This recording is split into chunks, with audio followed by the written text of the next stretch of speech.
What is going on, Lakers fam? This is your boy Jay Lake, bringing you Lakers all day, all the time, even in the off season. It's been a while since we posted a video, so quite a bit has gone on in the NBA since that last video hit. Several big trades went down. The draft went through. We're gonna talk about those trades. It seems like for the NBA trade market, it's kind of like the stock market. There's ebbs and flows in the stock market, and the trade market seems like it's in a bear market right now. I mean, during the off season, they kind of wait for that first domino to fall, and that first domino was probably Bradley Beal. So for Washington to kick off that trade with Bradley Beal going to the Suns, they got back. Who did they get back? They got back CP3 and and a bag of chips, basically, right? Yeah. So a couple seconds, a couple swaps. I mean, that's nothing compared to say like what they got for the Jazz player Gobert that went over to Timberwolves. I mean that kind of day and age is over with because of how punitive this new CBA is. So I mean, with CP3 going to Wizards, Wizards then reroute CP3 to the Warriors for Poole, and they did pick up a first from there. So I mean, that's like if Wizards just did this a year earlier, I mean, they were struggling for a long time, right? I mean, if they did this a year earlier, they would have got so much more. Yeah, Jay Lake, thank you for having me back, by the way. It's been a while, but yeah, big moves going on, a lot of things happening.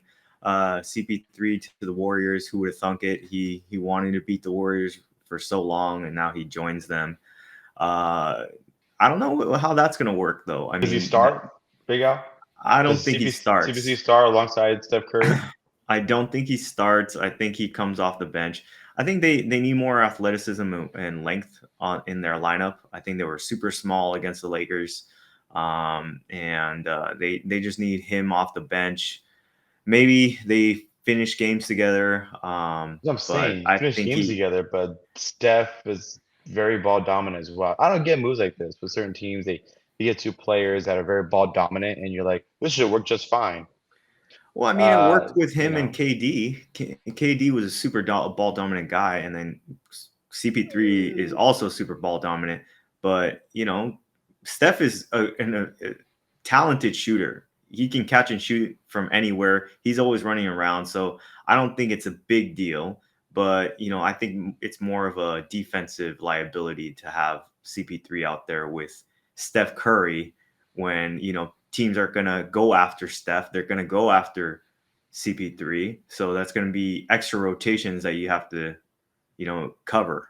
So I don't think they start. I think it's more like they may finish some games, but yeah, well, I my don't question really. is, do you think CP3 is willing to sit on the bench? Do you think he has that pride to do so, do what's best for the team to achieve that common goal, which is the championship? Obviously, is something that he's never won.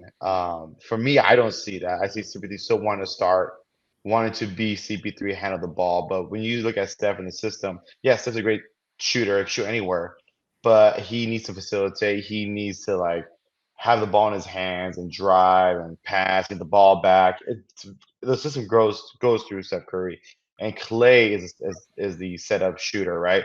KD, I mean, he's not that ball dominant in a way.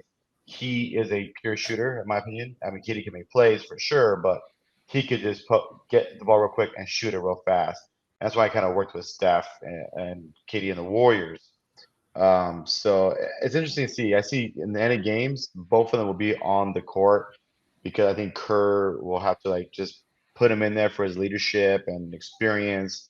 Even though I think it's better just to leave him on the bench at the end of the game, in my opinion, because his defense is a liability.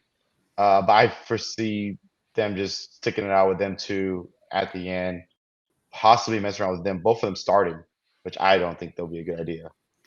Well, I think that CP3 has played with James Harden, who's another ball dominant guy. I mean, and that worked in Houston. They made it all the way to the Western Conference Finals, one game away from beating the Warriors and going to the finals. But and CP3's played with a lot of guys that are ball dominant, so I think it can work.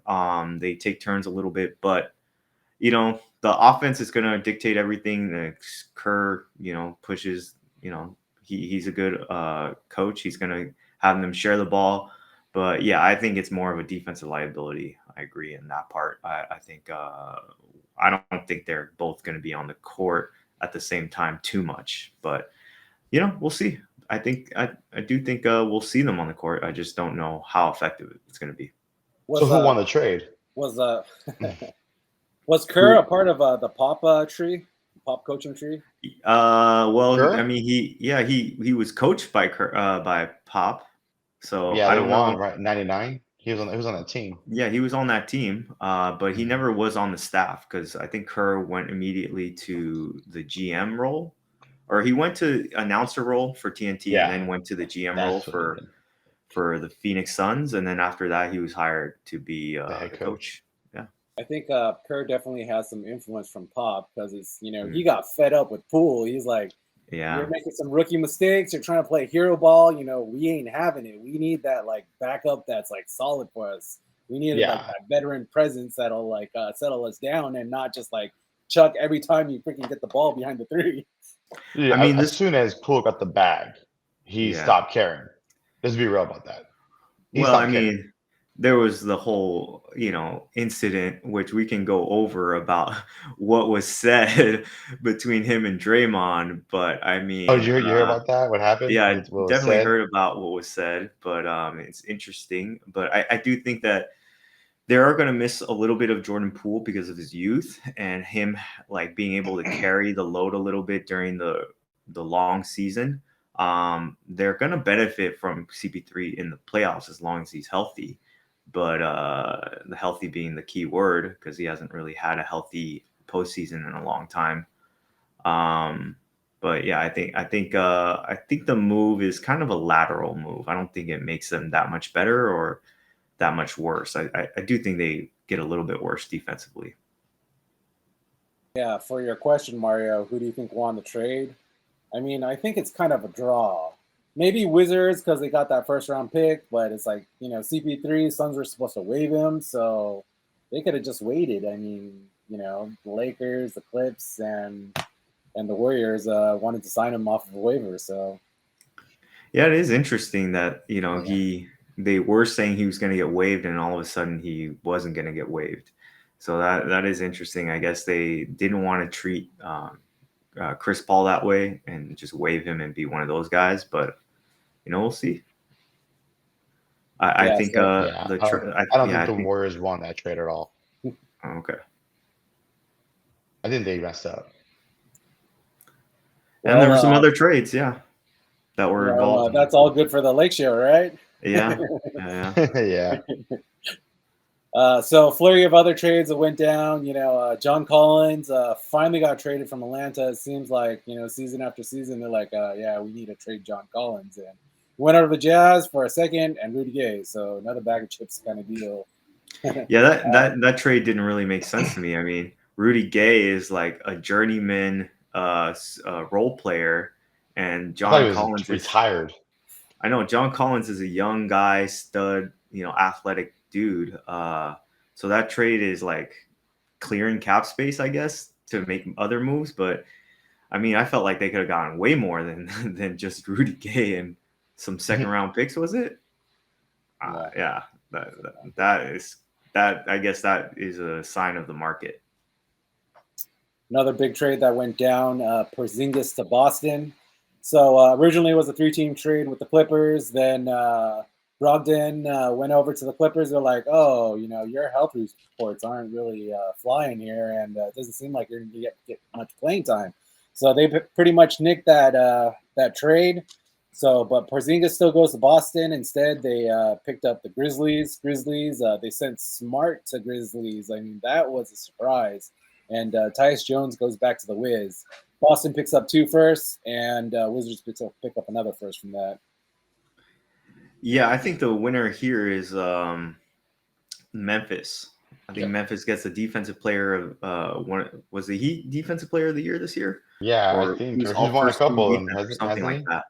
Yeah, he's definitely all first team And he's defense. very smart on the Yeah, court. yeah. He's really solid, really passionate guy. I think he definitely fills in way better than Dylan Brooks would give them. So I think he naturally fits in that on that team, and he's going to be tough. And they clearly, I think, won that trade.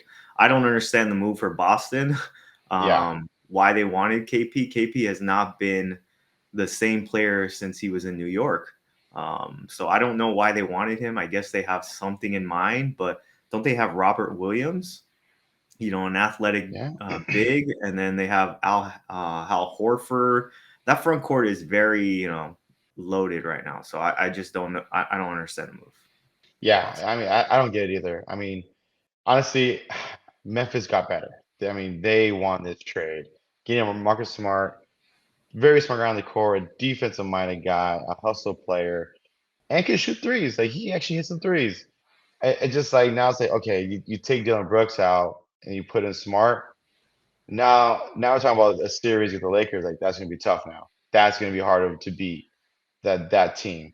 Porzingis going to Boston did not make sense. I mean, they need to trade away Jalen or Jason Tatum for sure. Porzingis would have made more sense going to Golden State. That to me would have made more sense. They need a size. Obviously, he's not the unicorn we all thought he was going to be due to injuries. But I would have thought Porzingis going to with the Warriors. That would have made a lot of sense for the Warriors to do. But going to Boston, I don't think. I think Boston got worse after this trade. To be honest, I don't see him going and taking a step further. This trade does not make them championship contenders no more. They are a semifinals contender with this trade, in my opinion. Lucius Smart was it had a bigger impact than I think they think, right? Like it's gonna so you'll see in the playoffs next season when Boston's in a struggle, they won't advance past the semis. What if they sign Dylan Brooks? Oh, then they won't make the playoffs. They'll get even worse. Yeah. I'm thinking Brad Stevens, because of their two stars, Tatum and Brown, they felt like the lane was basically clogged, right? They wanted to open up their driving lanes for both Tatum and Brown because they both drive and they shoot from the outside. They needed more rebounding because they sucked in the rebounding department last year. And big man can rebound, can shoot from outside, won't clog the lane. I mean, that's probably what their thought was. Maybe he'll recoup some of that unicorn-esque power that he had before. I don't Too know many about injuries. that. No. Too many injuries. I don't see it coming back. Yeah. Yeah, so that about wraps it up, I think, for most of the major trades that kind of went down. We are going into, what happened with the Lakers this offseason, what Rob Pelinka said, and our draft picks that came in. So we will post that in our next video that comes out. So you heard it here first, Lakers fam, and we will see you next time.